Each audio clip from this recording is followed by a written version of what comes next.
कभी सास का झगड़ा बहू से, कभी बहू का झगड़ा सास से, कभी ननद का झगड़ा भुजाई से, कभी भुजाई का झगड़ा ननद से।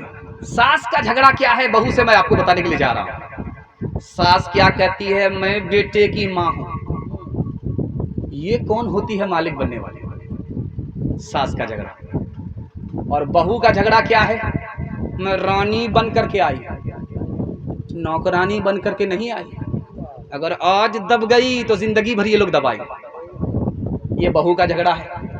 और ननद का झगड़ा क्या है, मेरी माँ होती है रोकने वाली टोकने वाली। ये भौजाई कौन होती है, रोकने वाली टोकने वाली। 1 मिनट में झगड़ा खत्म हो जाएगा। मैं दुआ करता हूं अल्लाह आपके टूटे फूटे घर को जन्नत बनाए। सास का झगड़ा कैसे खत्म होगा?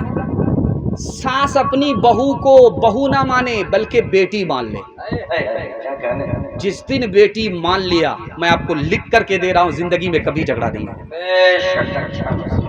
और बहू का झगड़ा 1 मिनट में खत्म हो जाएगा। बहू अपनी सास को सास नहीं, अपने ससुर को ससुर नहीं, माँ बाप समझ ले। माँ बाप समझ करके बहू अगर अपने कदम को आगे बढ़ाए, मैं लिख करके दे रहा हूं, झगड़ा कभी नहीं है।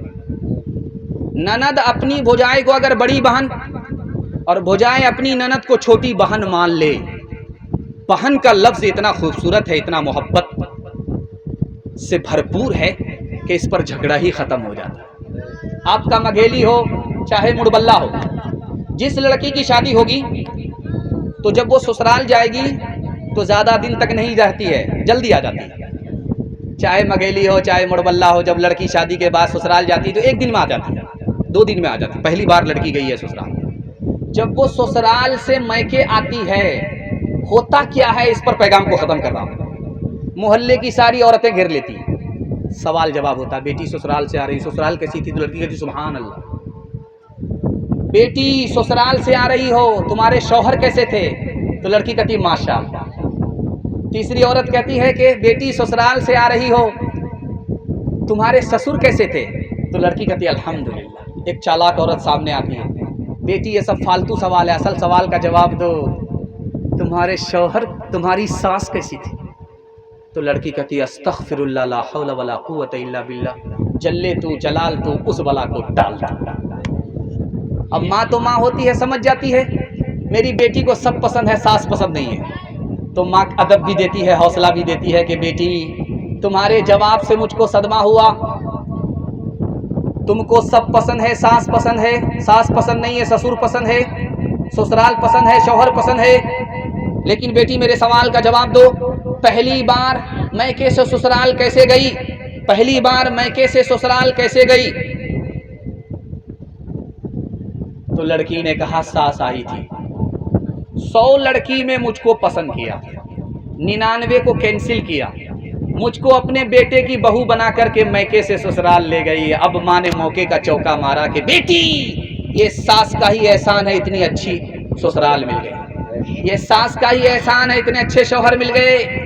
बेटी सास बला और मुसीबत नहीं, कभी माँ होती है, कभी माँ से बढ़कर होती है। हाथ उठाइए, वादा कीजिए अपनी बेटी को ससुराल में बसाएंगे, झगड़ा होगा तो सुलह कराएंगे। हाथ उठा दीजिए इंशाअल्लाह। राबिया बसरी सपने मंदिर में तो मस्जिद में तो तू ही है ईमानों में, मुरली की तानों में तू और तू ही है आज़ानों में, मुरली की तानों में तू और तू ही है आज़ानों में। तेरे ही दम से, तेरे ही दम से दीनो धर्म की दुनिया है आबाद। जिंदाबाद जिंदाबाद ऐ मोहब्बत जिंदाबाद, जिंदाबाद जिंदाबाद ऐ मोहब्बत जिंदाबाद। ताजे हुकूमत जिसका मजहब फिर उसका ईमान कहाँ, जिसके दिल में प्यार न हो वो पत्थर है इंसान कहाँ, जिसके दिल में प्यार न हो वो पत्थर है इंसान कहाँ। प्यार के दुश्मन होश में आ,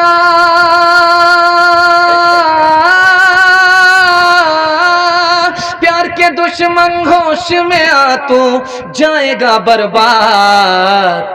जिंदाबाद जिंदाबाद ऐ मोहब्बत जिंदाबाद। चतुर्वेदी साहब के लिए अब ऐलान कर दीजिए। नारे तकबीर, नारे तकबीर। हजरत मौलाना व मुफ्ती खालिद सैफुल्लाह साहब गाजी चतुर्वेदी जिंदाबाद जिंदाबाद। अल्हम्दुलिल्लाह जिनकी सदारत में ये प्रोग्राम सरे शाम से लेकर अब तक जारी व सारी है, वो अब्दुल अजीज खतीब हजरत मौलाना मुफ्ती खालिद सैफुल्लाह साहब गाजी चतुर्वेदी दामत बरकातुहुल आलिया की तशरीफ आवरी हो चुकी है। हजरत के बयान के बाद फौरन मुफ्ती साहब का पुरवा खिताब होगा इंशाअल्लाह। बस 5 मिनट के लिए माहौल जो बनाना था वो बन गया। अब माहौल के लिए बनना चाह रहा है और सदर साहब आ चुके हैं। मैं दुआ करता हूँ कि अल्लाह इस जलसे को ज़मीन से लेकर के आसमान तक उनकी दुआ पर कबूल फरमाए। आमीन। 5 मिनट का पैगाम यहाँ से लेकर के वहाँ तक सुनने के लिए तैयार? जोश के साथ हाथ उठा दीजिए इंशाअल्लाह। अपनी बेटी अपने हाल पर, चाहे पर्दे में या पर्दे से बाहर, हाथ उठा दीजिए इंशाअल्लाह। समझ में आ गया कि आप लोग हमको इतना गौर से देख रहे हैं कि मुझको डर लगता है कहीं आपकी नजर न लग जाए, लेकिन मैं भी चालाक आदमी हूँ, दम करके बैठा हूँ। लगाइए कितनी नजर लगा। 15 साल की लड़की इस दौर में 3 कांड करती है।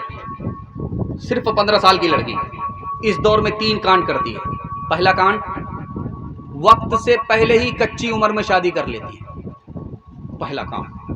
दूसरा कांड, इस दौर में 15 साल की लड़की क्या करती है, माँ बाप की पसंद के खिलाफ शादी करती है। अगर शादी में लड़के ने धोखा दे दिया तो तीसरा कांड क्या करती है, जहर घोल करके खा लिया। धोबी के गधे से भी बदतर, न इधर की रही न उधर की रही। और एक हैरत अंगेज नमूना आपकी खिदमत पर रखता हूं, कलेजा मुंह को आ जाएगा। इस हिंदुस्तान में 3 लाख मुसलमान लड़की भाग गई, और भागी तो किसके साथ, गैर के साथ भागी, गैर के साथ भागी। क्यों भागी? 3 वजह से। माँ बाप ने स्क्रीन टच मोबाइल दे दिया हाथ में, लड़की से बेखबर हो गए।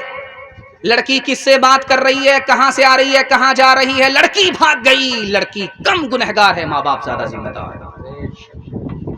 जोश में थे कि बेटी को पढ़ाना, लेकिन होश नहीं रहा कि लड़की के स्कूल में देना था, लड़के के स्कूल में बेटी को दे दिया। इश्क और मोहब्बत के चक्कर में लड़की भाग गई, आबरू अलग गई, ईमान अलग गया। लड़की कम गुनहगार है, माँ बाप ज्यादा गुनहगार है। डिमांड पर शादी हो रही है, वस्तानिया पास भी नहीं है। इतना बड़ा जाहिल है कि पंजाब में जाकर के धान काटता है, लेकिन जब शादी होती तो उसका बाप कहता है कि 4 लाख नगद लेंगे, गाड़ी लेंगे और सामान भी नगद लेंगे, कुछ भी उधार नहीं रहेगा। छछुंदर के सर में चंबेली का तेल। अब शादी महंगी हो गई, गरीब की बेटी भाग गई, आबरू अलग गई, ईमान अलग गया। लड़की कम गुनहगार है, माँ बाप कम गुनहगार है, ये सब के सब समाज के लोग गुनहगार। तीसरा और नमूना, आखिरी नमूना, डीजे का डांस चल रहा था। अभी अब्दुल करीम साहब चतुर्वेदी कह रहे थे कि मेरे गांव में पेट्रोल पंप के पास कभी ऐसा नहीं हुआ था कि डीजे आए और मुसलमान औरत डांस करे। ये कयामत है, ये कलयुग है। इससे ज्यादा बुरा दौर हम लोग सुनते थे लेकिन देखा नहीं था। बदकिस्मती है कि अपनी पेशानी के आंख से देखा। अफसोस। डीजे का डांस हो रहा था तो पैसा देकर के एक लड़के ने कहा, वाह रे लड़की क्या डांस किया। तो बगल का एक आदमी बोला कि वो लड़की नहीं है, लड़का है। तो ये कहता, सॉरी मैडम, गलती हो गई। तो आदमी कहता, मैं मैडम नहीं हूं, उसी लड़के का बाप।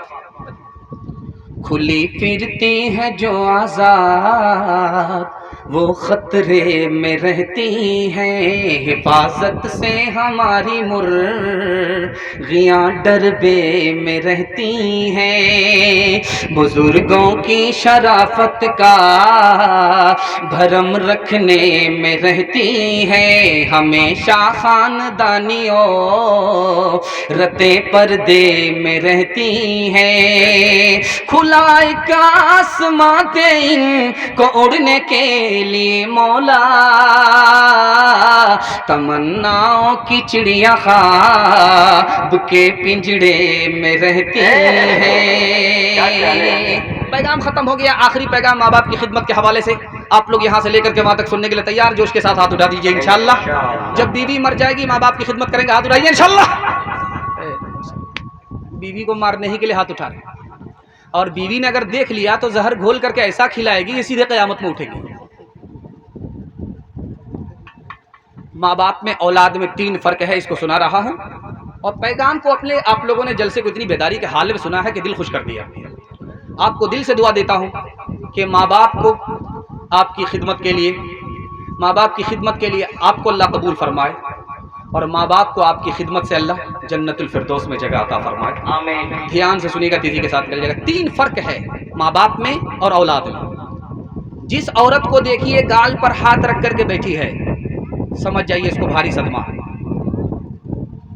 एक औरत गाल पर हाथ रख करके बैठी है, उसके रिश्तेदार ने पूछा, अरे तुमको चांद जैसा शौहर मिला, जन्नत जैसा घर मिला, होटल जैसा खाना मिला, तुमको कौन सा सदमा है, गाल पर हाथ है? उस औरत का जवाब सुनिए। माँ बाप की हस्ती कितनी बड़ी हस्ती होती है, आपको अंदाजा हो जाए। उस औरत ने कहा, मेरी शादी के 4 साल हो गए, मेरे घर में बच्चा नहीं। घर जरूर जन्नत जैसा है, शौहर जरूर चांद जैसा है, लेकिन बच्चे के बगैर कुछ भी अच्छा नहीं लगता। बच्चा है तो सब कुछ अच्छा है, बच्चे के बगैर कुछ भी अच्छा नहीं लगता। माँ बाप की हस्ती है, बच्चा है तो उसको सब कुछ अच्छा लगता है।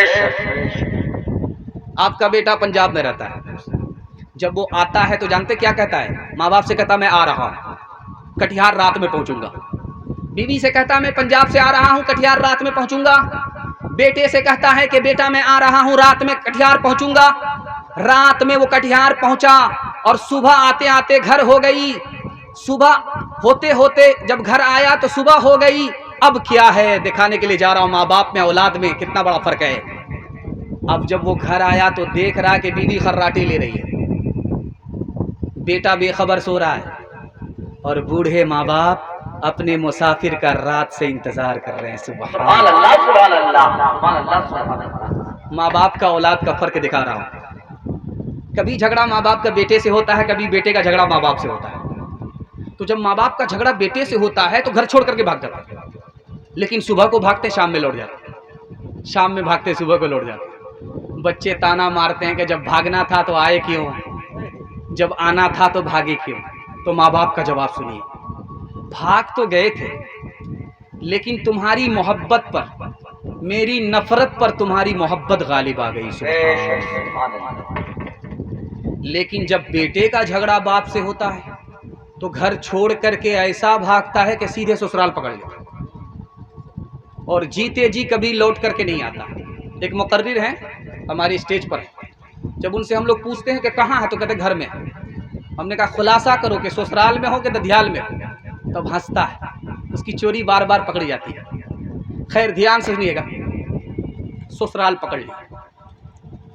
जब बाप का जनाजा उठा तो आया, आंसू बहा रहा है, कंधा दे रहा है, ओ बदनसीब, माँ बाप तो मर चुके, सांप निकल चुका, अब लकीर को पीट करके क्या होगा?